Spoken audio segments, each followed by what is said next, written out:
guys, the most visited immersive experience in the world is here in Bangkok at the moment, in Iconsiam, one of the shopping malls. So I thought I'd do this little video montage.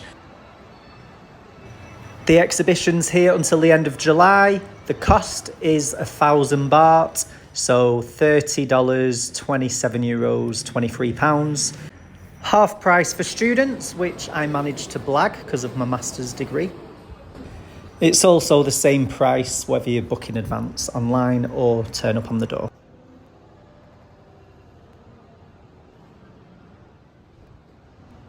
In a nutshell, there are three core components to the exhibition. This first part is autobiographical. It gives the life story and descriptions behind his work. His wheat field painting, for example, is one of the last pieces that he made before he went on to kill himself in a field. I would say, even if you're not normally the type to read in exhibitions and museums, this first part sets the scene for what's coming in the second part. So I would advise you to follow the process. All these artwork, the little examples here, the almond blossom, this he painted when he found out he was an uncle, his nephew was born. Yeah, these are all going to feature in the immersive experience that's coming next. Until November the 9th last year, the portrait of his doctor was the most expensive of his paintings ever to sell.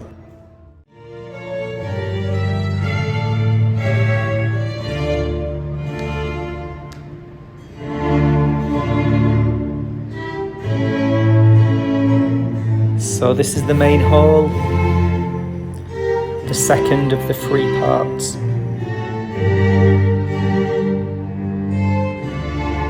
An interesting fact that we learn in the first part. So everyone knows about him cutting his ear off. I didn't know that he sent that ear to a lady in a brothel. Here he is now, his famous painting with his bandage on his ear.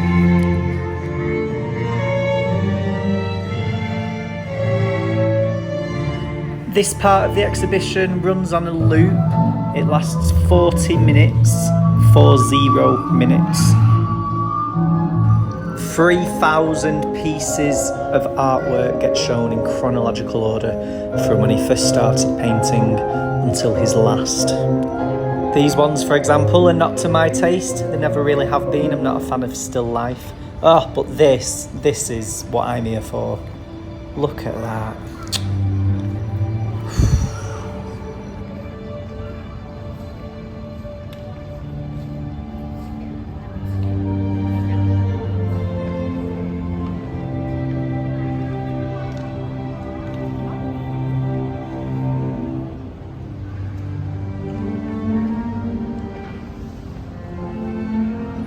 Mum, is that you?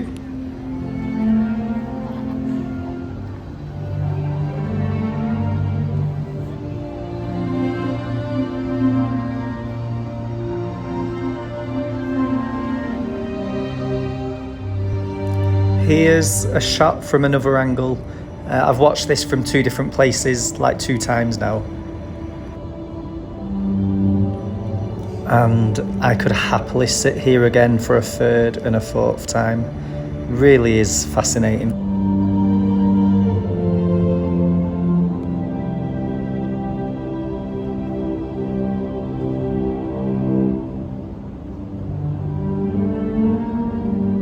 Paintings have a life of their own that derives from the painter's soul.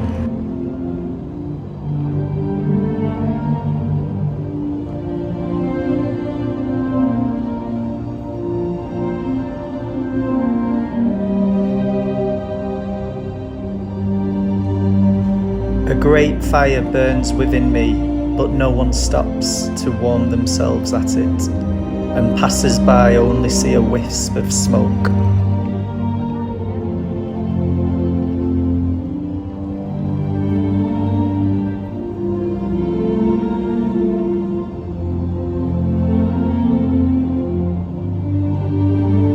Though I am often in the depths of misery, there is still calmness, pure harmony, and music inside me.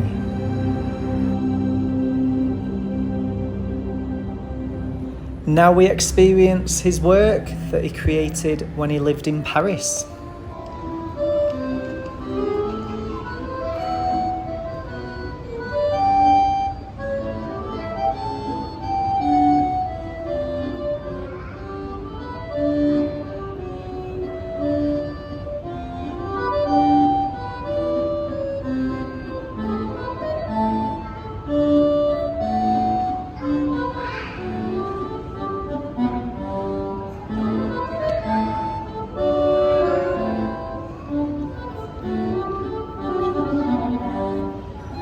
In my opinion, the worst thing about this exhibition, the biggest thing it is lacking, oh my God, that could make such a difference.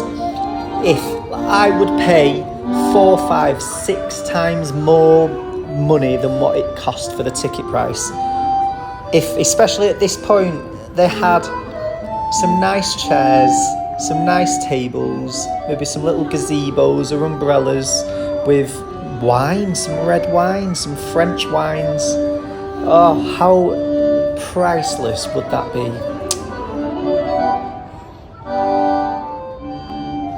But I guess the next best thing is just to bring your own cushion, bring a pillow, bring something nice and comfortable to sit on, or buy one downstairs in Iconsiam.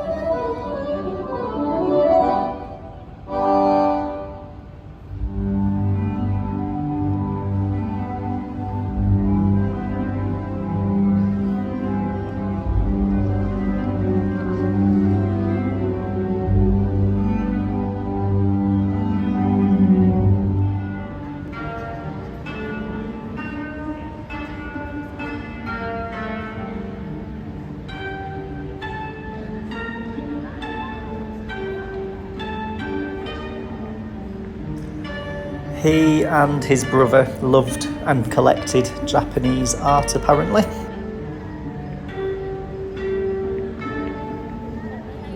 The way to know life is to love many things.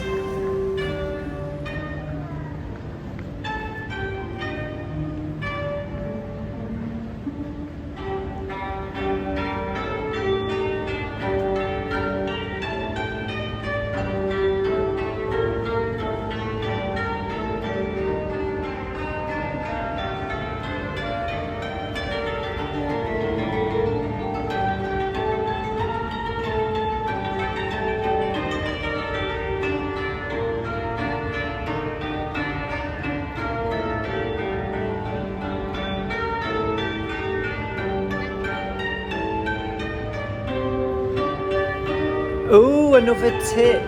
Bring your own drink. I had a flask of coffee in my bag, so I was laughing.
Close friends are truly life's treasures. Sometimes they know us better than we know ourselves. With gentle honesty, they are there to guide and support us, to share our laughter and our tears. Their presence reminds us that we are never really alone.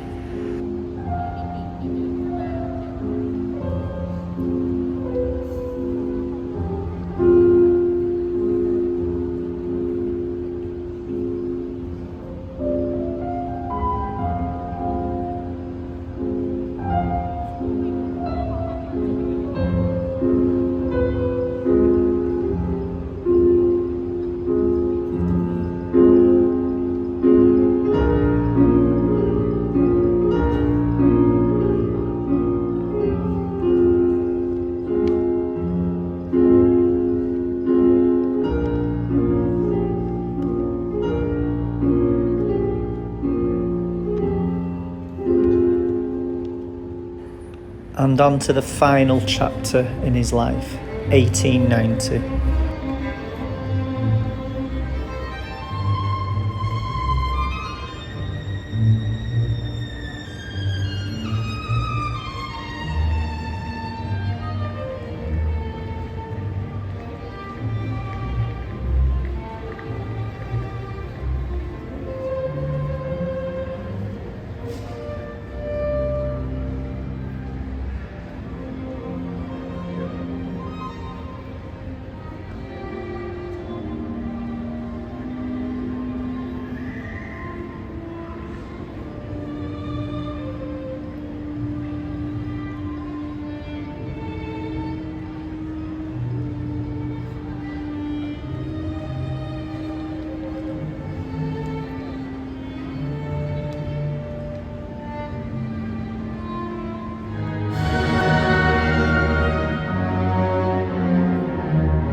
If you remember back to part 1, this is a depiction of the crows in the wheat field, one of the last paintings he made before he killed himself.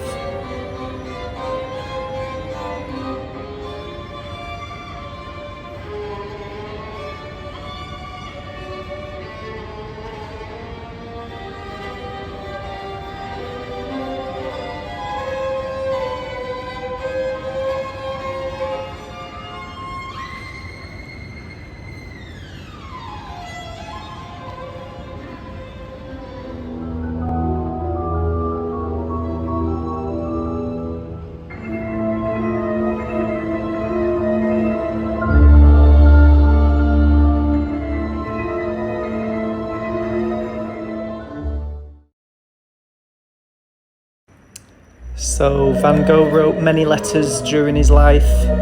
The last one he wrote to his brother remained unfinished before he died. In the final part of the exhibition, where we'll go now, there's a room dedicated to these letters. I have no intention of going in, but it's there. The emotions are sometimes so strong that I work without knowing it. The strokes come like speech.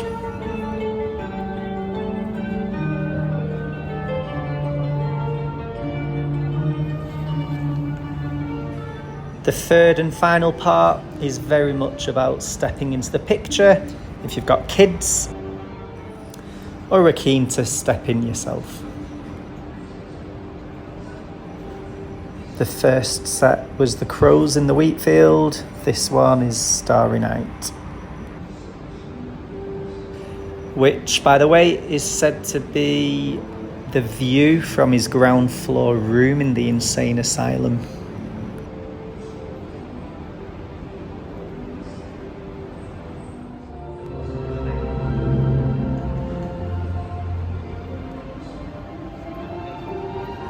Maybe a very obvious tip, but if you're planning on going, get out of bed early, get down before it even opens, and all of this will be yours completely on your own.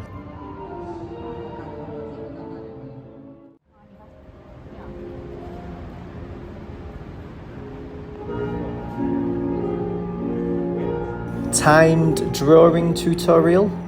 It's free or included in the price, but you need to get a ticket for the queue.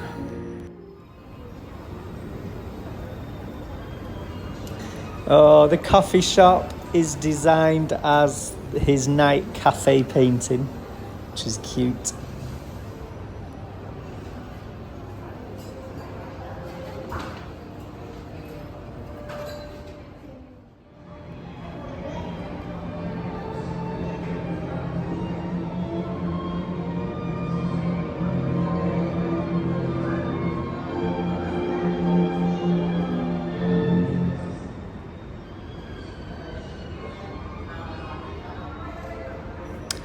And you can pay an extra 1,000 baht to have a personalised art class.